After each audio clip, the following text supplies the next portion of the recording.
오늘의 말씀은 이것까지 참으라.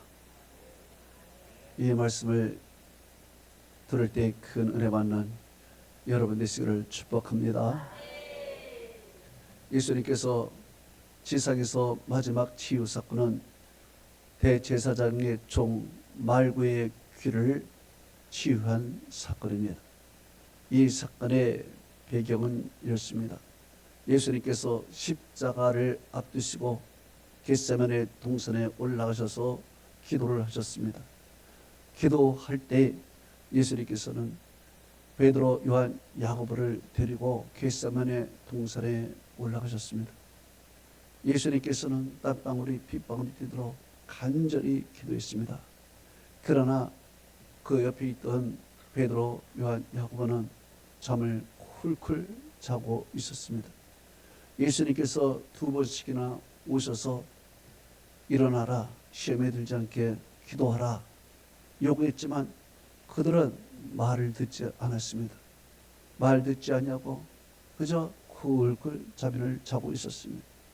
예수님께서 세 번째 오셔서 이제는 쉬어라, 이제는 자고 쉬어라 이렇게 이야기를 했습니다.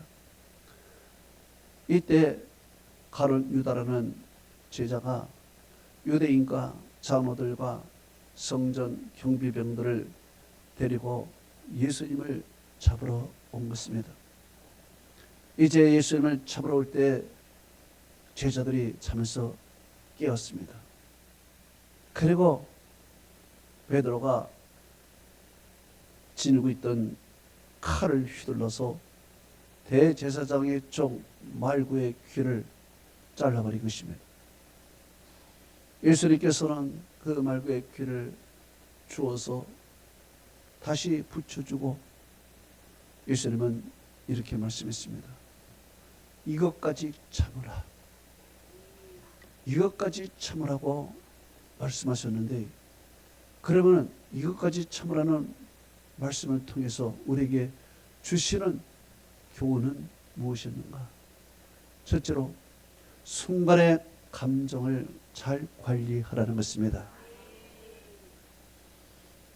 베드로가 시끄러운 소리 때문에 잠에서 벌떡 깨버렸습니다.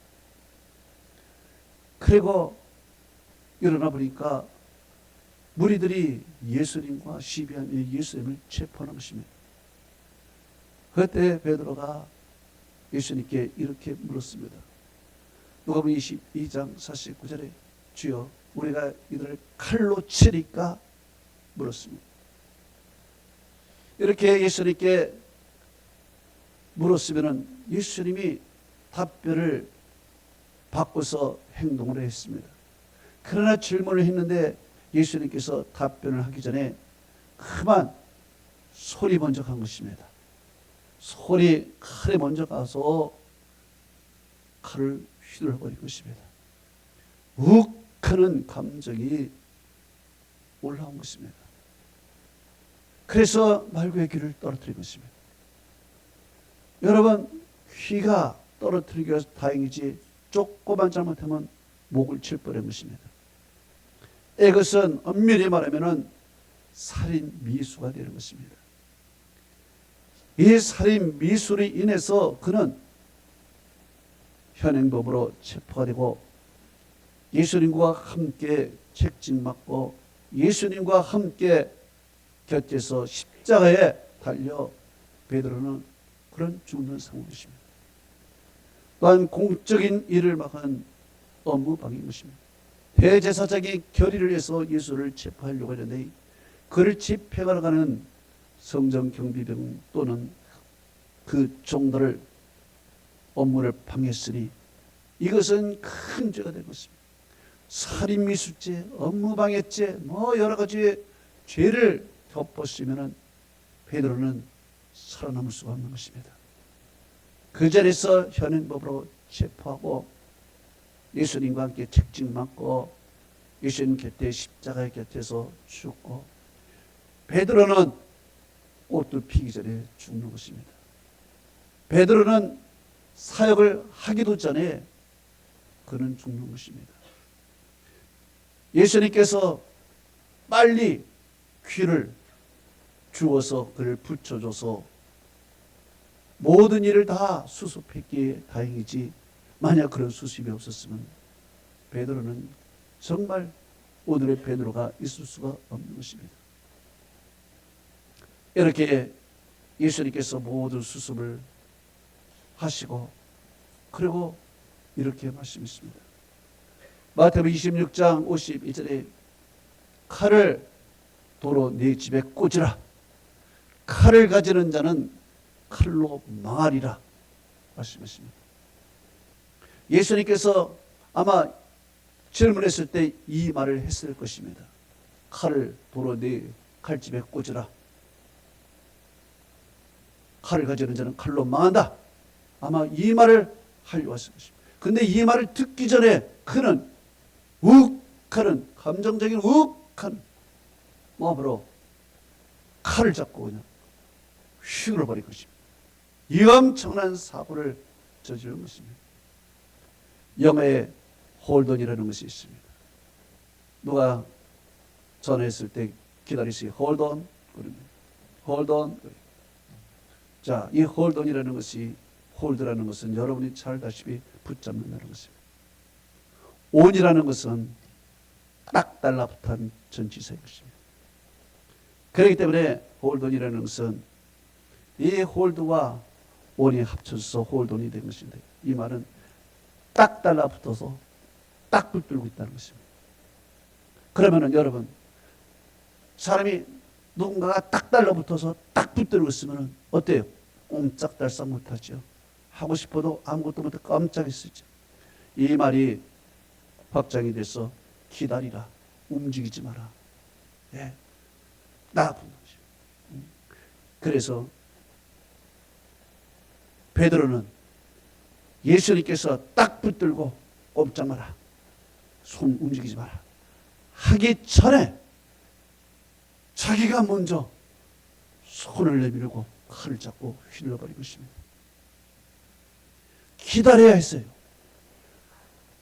주님께 질문했으면 칼로 칩니까? 라고 질문했으면 예수님께서 그 다음에 답변이 올 때까지 잠시 홀던 딱 기다려하고 있어요. 근데 그 기다리지 못하고 답변에 있는데 그저 이런 거. 여러분들도 기도했을 때 응답이 와야 하지, 응답 오기 전에 그냥 기도 중에 막 해버리면 그 기도는 뭡니까? 그렇기 때문에 질문을 했으면 그 답을 기다리고 행동을 했으면 아무 일이 없는 것입니다. 그러나 답 기다리지 않냐고 칼부터 휘둘러 버렸으니 살인미수요, 허니 현행범이요, 엄청난 일을 저지른 것입니다. 이것을 뒤늦게 깨달은 것입니다. 깨닫고 나니까 아차한 것입니다. 예수님의 수송은 다 했지만 아차한 것입니다. 그리고 나서 그는 뭐 도망 다니고 예수를 모른다 그리고 꼬리를 촥 내리고 있는 것입니다. 참으로 어리석은 것입니다. 우리도 마찬가지인 것입니다. 우리도 어떤 순간에 감정이 푹 욱 하는 것입니다. 감정이 욱 해가지고 그저 우리는 앞뒤를 보지 않냐고 그냥 성부터 나가고 욕부터 하고 우리는 그냥 폭력을 행하고 이러다 보면 어떻게 했습니까? 이 한 사건으로 인해서 인생이 망가지는 것입니다. 살이라는 것을 보십시오. 계획적인 살인도 있지만 욱해서 순간에 감정을 참지 못해서 그 자리에서 그냥 때리고 밀치고 해가지고 사람이 죽는 일이 있는 것입니다. 그 한 사건이 그 인생을 전체 망가뜨리는 것입니다. 그래서 욱하는 감정이 올라올 때 이 순간 관리를 잘 해야 됩니다. 잘해요. 이스라엘에 우시아 왕이 있습니다. 이 우시아라는 왕은 16살의 왕이 되어서 52년간을 다스렸습니다. 그리고 그는 진짜 믿음의 사람이었습니다. 하나님의 뜻을 행하고 그리고 하나님 말씀대로 살았습니다. 스가랴 선지자가 있었을 때 선지자의 말을 잘 듣고 믿음으로 살았던 아주 믿음의 왕이었습니다. 하나님이 축복을 해주셔서 국방력도 든든해서 아무도 침범하지 못했습니다. 하나님이 축복해 주셔서 나라의 경제도 잘 부강하게 만들었습니다. 이러한 우시야 왕이 믿음도 좋고 그리고 나라도 부강하고 일때 그 마음에 그만 교만이 들어온 것입니다. 여러분, 사람은 잘 될 때 겸손해야 될 줄로 믿습니다. 마음에 교만이 쫙 들어오니까 자기가 제사를 주관하는 사람이 되고 싶은 것입니다. 이제 신적인 자리까지 올라가고 싶은 것입니다. 그래서 제사장이 해야 할 분향을 자기가 하려고 하는 것입니다. 이것은 제사장의 권한을 넘은 것입니다. 제사장의 영적 권위를 짓밟을 것입니다. 그래서 성전에 들어가서 제사장이 해야 할 분향을 자기가 하려고 할 때 제사장이 말렸습니다. 말리면서 제사장이 왕에게 이런 말을 했습니다.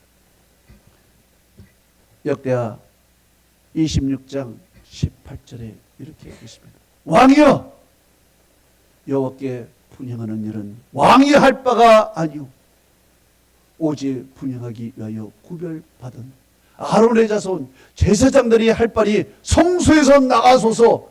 왕이 범죄였으니 하나님 여호와께 영광을 얻지 못하리이다 라고 얘기했습니다.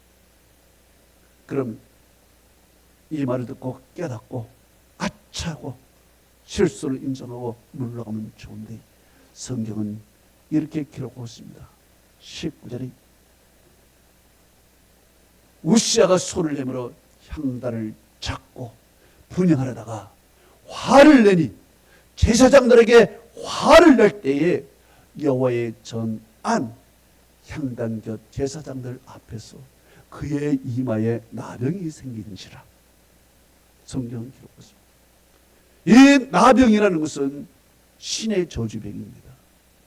이 나병이라는 것은 오늘날 암과 같이 불치병인 것입니다. 그 결과 21절은 말하고 있습니다. 우시장이 죽는 날까지 나병 환자가 된지라.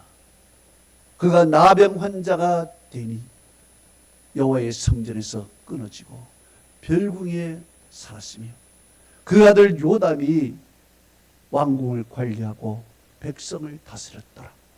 성경은 기록하고 있습니다. 자, 보십시오. 제사장이 말을 할 때, 충고할 때, 욱! 하는 감정이 올라오고 있습니다. 네가 감히 나에게?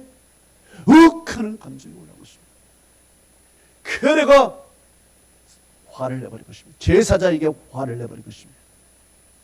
제사장에게 화를 내니까 하나님께서 그 자리에서 그에게 심판을 내버렸습니다. 나병이 탁 나버린 것입니다. 나병이 나니까 어떻게 됐습니까? 여호와의 성전에서 끊어졌습니다. 구원을 받지 못하는 것이죠. 여호와의 성전에 다시는 들어오지 못하죠. 그리고 그는 왕국에서 떠나서 별국에서 살아 왕위를 아들에게 내준 것입니다. 별국에서 병자로 살아간 거예요. 이런 불행한 일이 그에게 나온 것입니다. 만약에 그가 제사장의 충고를 들어서 아차 내 실수를 인정하고 깨닫고 마음을 차분히 정돈하고 그랬더라면 아마 이 실수를 안 하고 우시야는 정말 다윗과 같은 훌륭한 성문으로 역사에 기록이 되었을 것입니다. 성경은 이렇게 말하고 있습니다.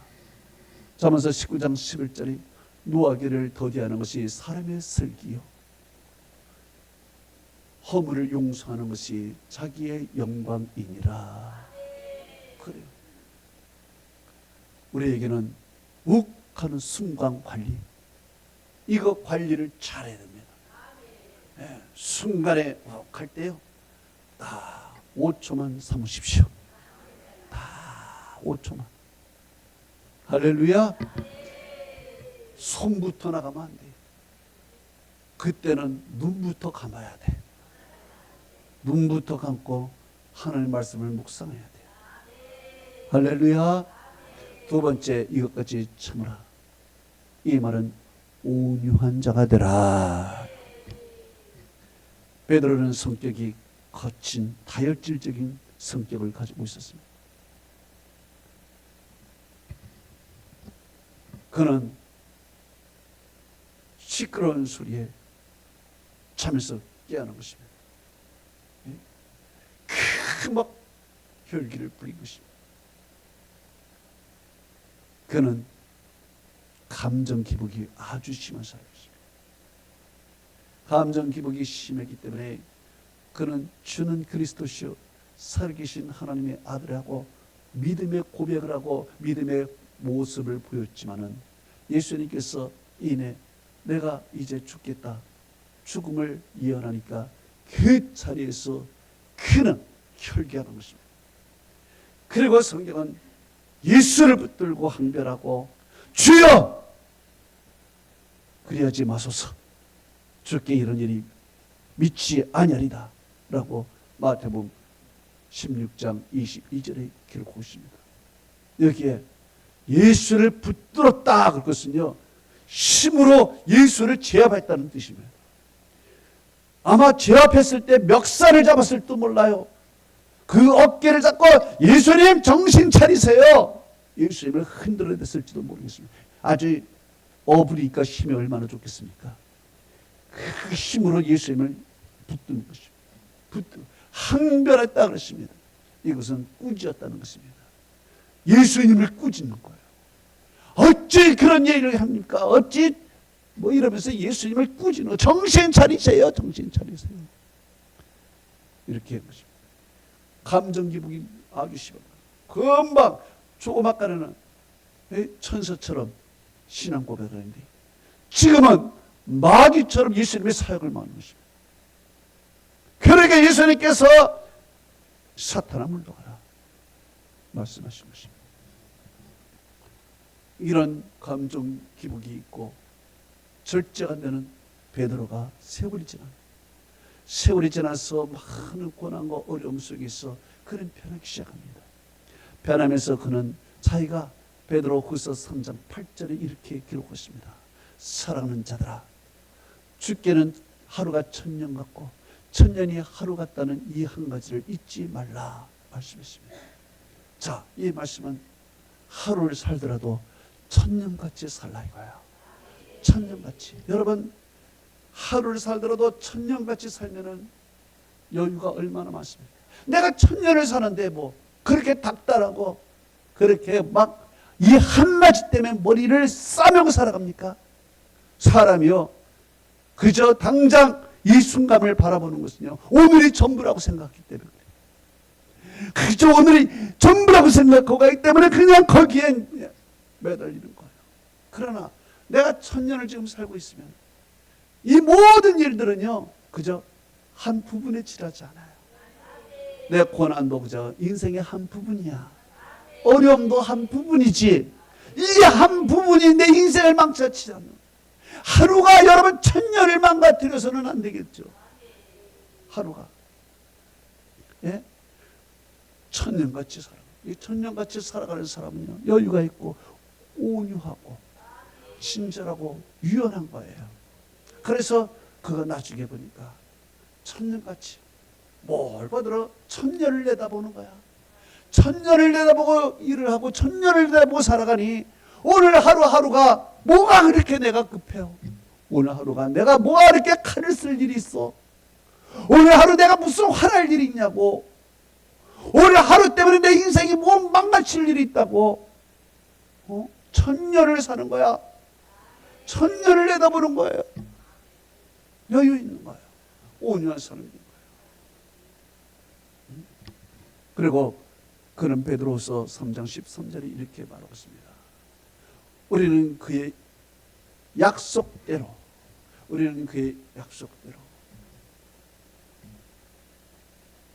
사랑하는 자들아, 새 하늘과 새 땅을 바라보도다. 그러므로 사랑하는 자들아, 너희가 이것을 바라보니 주 앞에서 점도 없고 흠도 없고 경건하기로 힘쓰라 그랬습니다. 할렐루야. 여러분, 그는 예수님과 함께 땅에서 예수님이 왕이 되고 자기는 그 밑에 있기를 바랬어요. 땅에서. 그런데 그는 이제 세월이 흘러가면서 땅이 아니라 새 하늘과 새 땅을 바라보는도다. 이제 바라보는 시선이 달라. 땅의 것을 바라봤을 때는 칼을 써야 되는데 이제 하늘을 바라보니까 주 앞에서 흠도 없고 점도 없이 살아가라. 할렐루야. 이제 믿음으로 살아가는 거예요. 완전히 달라졌어요. 저는 여러분이 변화가 있기를 축복합니다. 여러분이 완전히 변화되고 하나님 앞에 새로운 사람이 되기를 축원해요. 변화가 되고. 그런데 온유는요, 길들여지어서 만들어진 성품을 얘기해요. 태어날 때부터 온유한 것이 아니라 사람은 태어날 때부터 거친 거예요. 태어날 때부터 죄인이에요. 태어날 때부터 자기 이기주의적이에요. 그런데 온유라는 것은 살아가면서 만들어진 성격이에요. 이것은 야생마를 길들였다는 얘기와 똑같은 거예요. 야생마가 길들어지기 전에는 천방지축인 것입니다. 그러나 그 야생마를 딱 붙들고 고삐를 딱 끼우고 말이에요. 예? 그럼 꼼짝 못하는 거예요. 그리고 주인이 등에 올라타면 그냥 와 난리쳐버려. 난리쳐. 5분이고 10분이고 떨어져라. 네가 이기나 내가 이기나 난리쳐. 그래도 주인이 안 떨어지고 있으면은 야 이거 내가 계속하다가 나만 힘만 빼주는구나. 그때 말이 깨닫고 가만히 있어. 그래 보면은 말이 주인이 말대로 이리야 가고 저리 가라 그럼 저리 가고 말이야. 주인의 말을 듣는 거야. 이게 온유한 사람이 되는 거야. 온유한 사람이 되기 전엔 제 멋대로 천방지축처럼 살았어. 그러나 이제 고난으로 인해서 길들어지는 거예요. 인생의 고난과 어려움을 통해서 이게 아니구나 말이야. 눈물도 쓰러지고. 그래서 눈물 섞인 빵을 먹어보지 않는 자는 인생을 논아보지 말라 그랬어요. 예?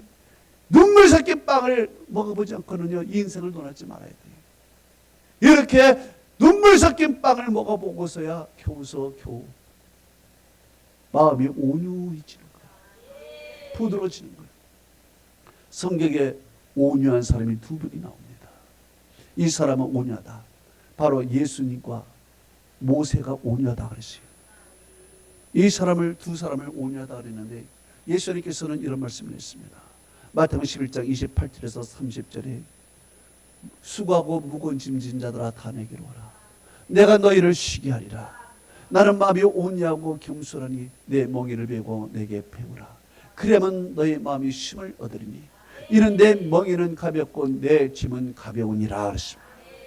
예수님이 온유한 거예요. 여러분 온유한 사람 옆에 가면은요 무엇을 느껴요? 쉼을 느끼는 거예요.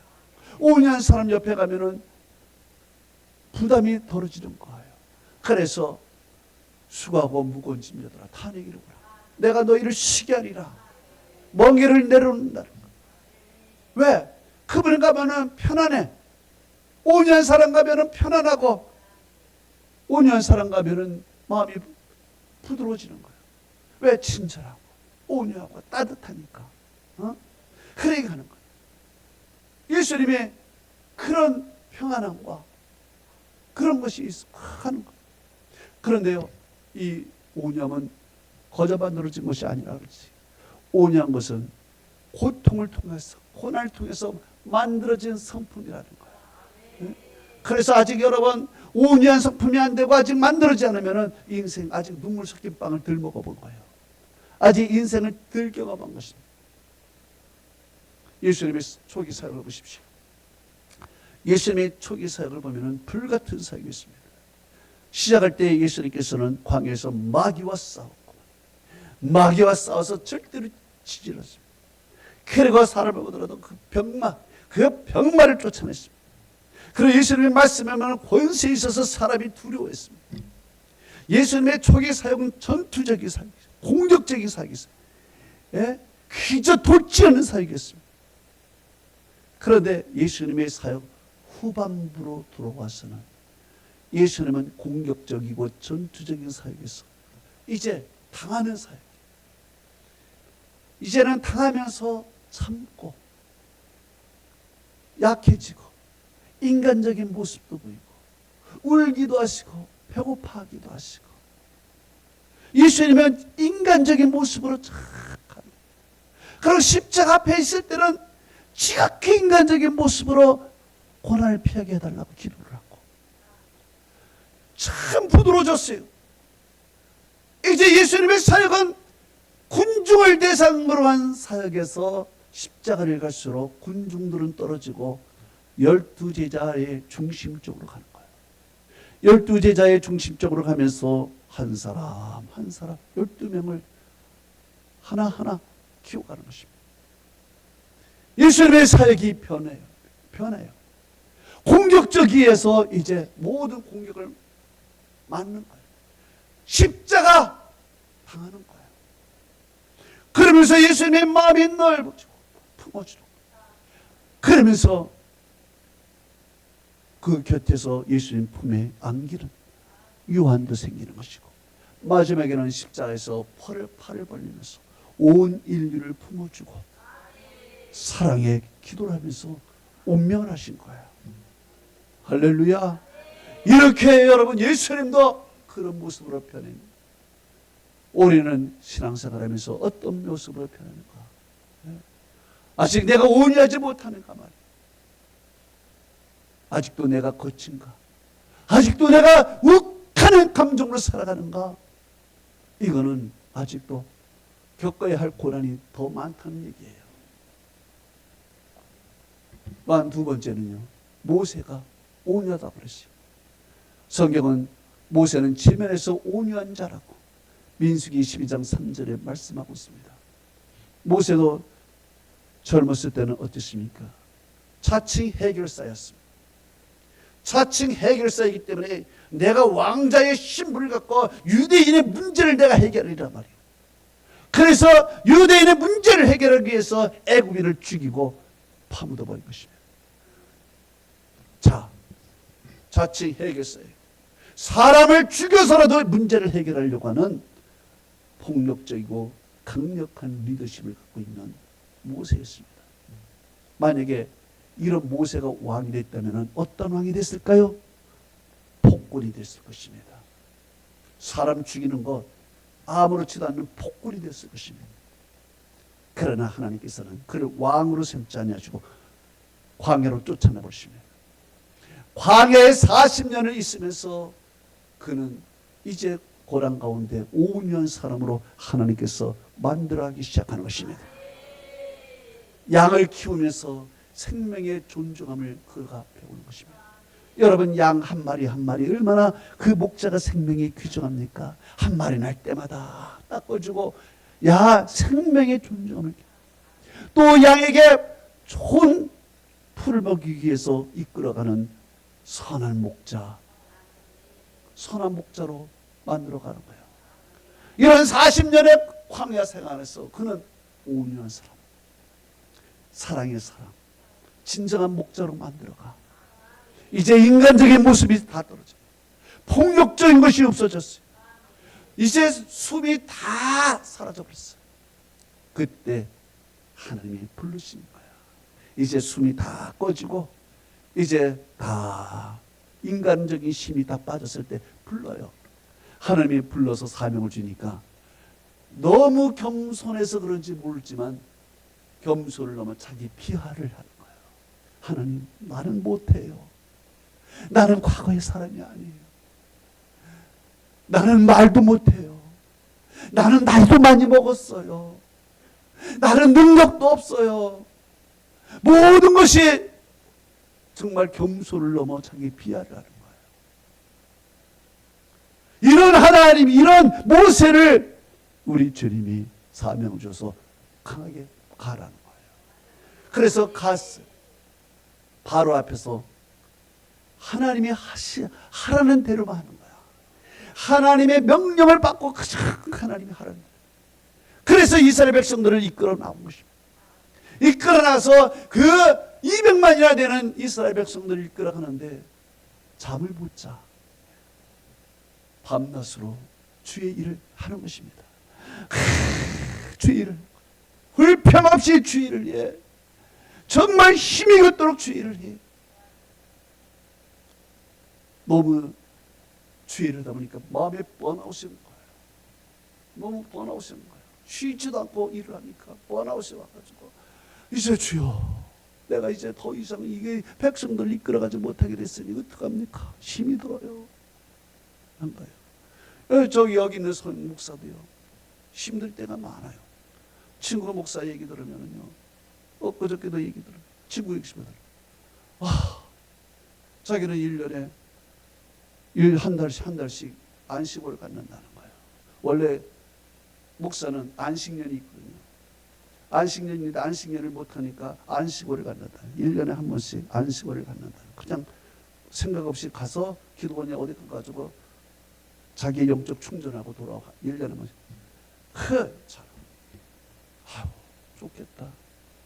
나는 그런 걸 해본 적도 없어. 나는 평생 설교만 하고 평생 강단만 지켰지 나는 그런 거 해본 적이 없어. 해달라는 소리는 아니고, 예, 그렇다. 번아웃이 오는 거예요. 모세가 바로 그런 상태였어요. 주여, 나 일 못하겠습니다. 그랬더니 하나님께서 그럼 내 곁에 너를 도울 70명의 장로를 내가 세우겠다. 그래서 도울 장로를 세운 거예요. 이렇게까지 내가 쓰러질 때까지 주의를 했어요. 왜? 5년 사람이. 5년 사람은 하나님께 노를 못해요. 노를 못해. 거칠은 사람이 노를 하는 거지 5년 사람은 노가 아니에요. 하나님께서 다 해주시고. 오늘 여러분 베드로 보십시오. 이 베드로 옛날엔 거친 사람이야. 노야. 왜 이러냐고, 왜 저렇게 하냐고, 왜 이런 말을 하냐고, 예수님 정신 차리라고 그런 성품이었는데 이제 그것이 다 떨어졌어. 온유한 사람, 부드러운 유연하고 친절한 사람, 주님을 대신해서 십자가를 거꾸로 짚으시면서 그 품어주는 거예요. 저는 여러분이 정말 깎아주고 깎아줘서 5년 사람으로 변하기를 축복합니다. 세 번째로 마지막, 이것까지 참으라는 것은 기도하라는 것입니다. 베드로의 이 엄청난 사고는요, 기도하라고 할 때, 기도해야 할 때 기도하지 않아서 생긴 일이야. 예수님은 시험에 들지 않게 기도하라고 분명히 했어요.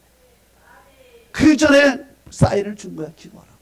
그런데 기도 안 한 거야. 그래서 기도 안 하니까 이런 엄청난 사고를 벌쳐지는 거야. 그리고 나중에 그는 이런 설교를 했어요. 베드로전서 4장 7절에 너희는 정신을 차리고 근신하여 기도하라. 기도 안 하니까 정신을 안 차린 것입니다. 정신을 안 차리니까 그냥 어떻게 돼?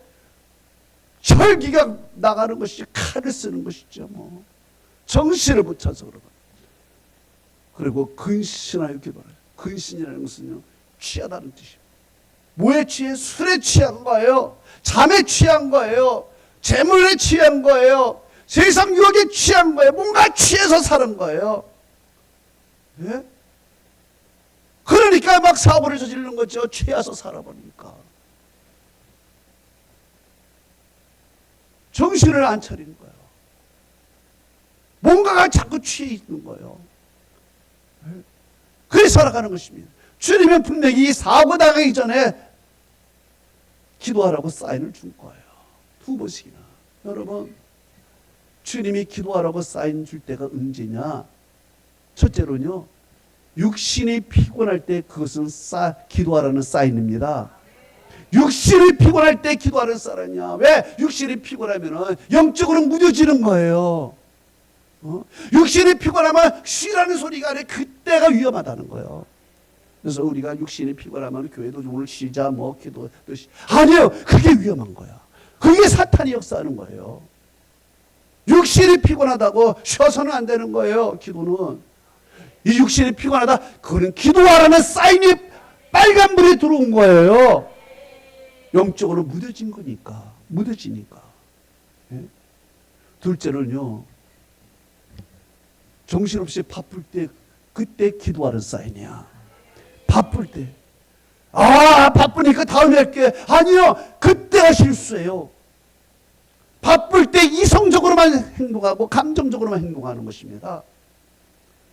그래서 내가 바쁠 때 이건 내가 기도하라는 거구나. 이거는 내가 한 발 멈추라는 소리구나. 한 발 멈추고 가라는 소리나 그대로 직진하면은 사고 나는 거야. 바쁠 때. 그러니까 내가 지금 바쁘다. 기도하는 사람이야. 기도하는 사람. 셋째로는 한 가지에 꽂혔을 때, 무슨 일을 시작하고 내가 무슨 사람을 만나고 어떤 일을 할 때 하나에 딱 꽂혔을 때 그거는 기도하는 사람이야. 왜? 한 가지에 꽂히면 하나님도 안 보이는 거야. 아무것도 안 보여.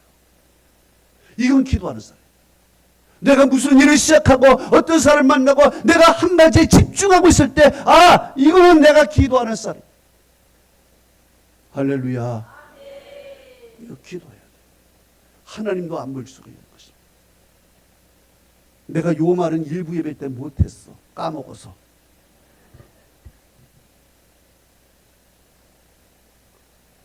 근데 2부 예배 들어온 사람에게 가르쳐 준 거야.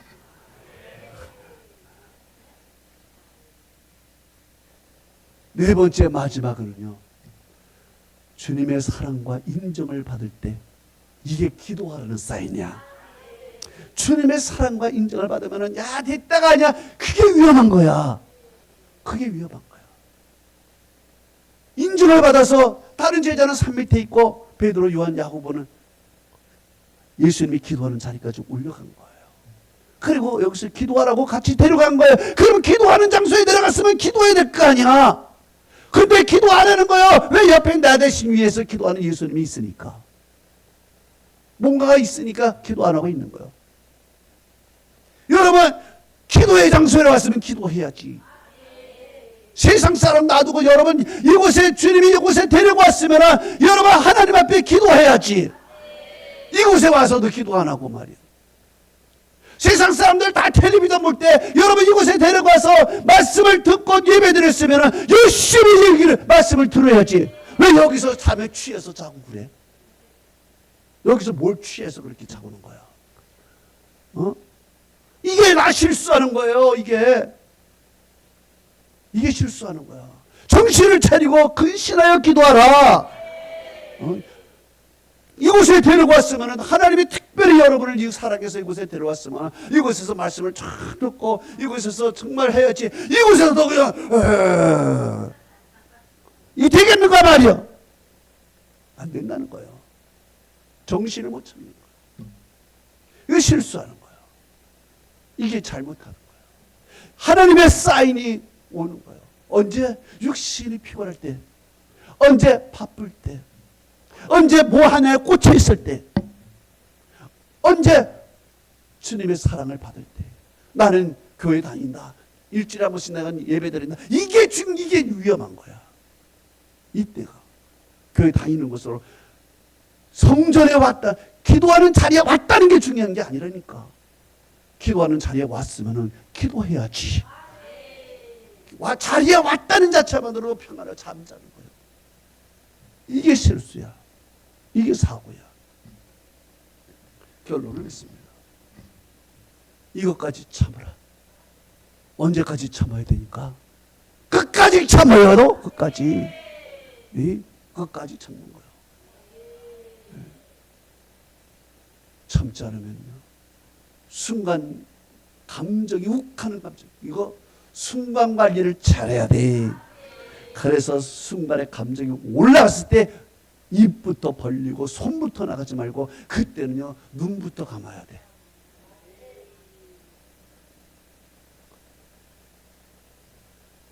두 번째는 온유한 사람이 돼야 돼. 모든 것이 여러분 천년을 살아가는 처럼 말이에요. 길게 봐야 돼요. 안목을 길게 봐야 돼요. 오늘 하루가 여러분 인생을 망쳐서는 안 돼. 천년을 살아가는 거야. 우리는 영생을 살아가는 사람이야. 영생을 살아가는 사람이 이 땅 위에 한 점밖에 안 되는 이 인생 70년 80년 사는 이 짧은 인생인데 영생을 주관할 수는 없는 거야. 우리에게는 영원한 생명이 있는 거야. 이 세상이 다가 아니라. 세 번째는요, 기도해야 할 때 기도해야 된다는 거야. 기도의 장소에 왔다는 게 중요한 게 아니라 장소였으면 기도해야 돼.